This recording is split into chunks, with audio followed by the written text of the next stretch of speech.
EVM ballot లో ఎలా vote వేయాలి, వేసిన ఓటుని సరైన అభ్యర్థి గుర్తుకేనా లేదా అని అవగాహన కల్పించే వీడియో ఇదే. ప్రతి ఒక్కరూ చూడాల్సిన వీడియో. మహాశీలకు ఈవీఎం మరియు వీవీప్యాట్ యంత్రాల ద్వారా ఓటు వేసే విధానంపై అవగాహన. ముందుగా పోలింగ్ కేంద్రంలోకి క్యూలో ప్రవేశించండి. మీ యొక్క గుర్తింపు ధృవీకరణను పోలింగ్ సిబ్బందికి చూపండి. ఓటర్ల రిజిస్టర్లో సంతకం లేదా వేలిముద్ర వేయండి. ఓటింగ్ కంపార్ట్మెంట్లోకి ప్రవేశించండి.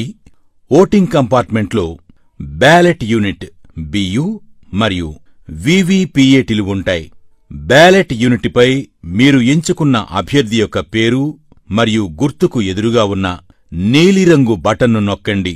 బటన్ ప్రక్కనే ఉన్న ఎరుపు రంగు బల్బు వెలిగి బీప్ మని చప్పుడు వస్తే మీరు ఓటు వేసినట్లు లెక్క. బ్యాలెట్ యూనిట్ ప్రక్కనే ఉన్న వీవీపీఏటీ ప్రింటర్లోని పారదర్శక కిటికీ అద్దం ద్వారా మీరు ఏ అభ్యర్థికి ఓటు వేశారో ఆ అభ్యర్థి క్రమసంఖ్య, పేరు మరియు గుర్తు ముద్రించిన కాగితపు స్లిప్ను చూడండి. ఈ స్లిప్పు కిటికీ అద్దం గుండా 7 సెకండ్ల పాటు కనిపిస్తుంది. తరువాత ఆ స్లిప్పు యాంత్రికంగా తెగి వీవీపీఏటీలోని సీలు చేసిన డ్రాప్ బాక్సులో పడిపోతుంది.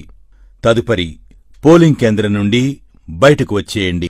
ఇట్లు జిల్లా కలెక్టర్ మరియు జిల్లా ఎన్నికల అధికారి.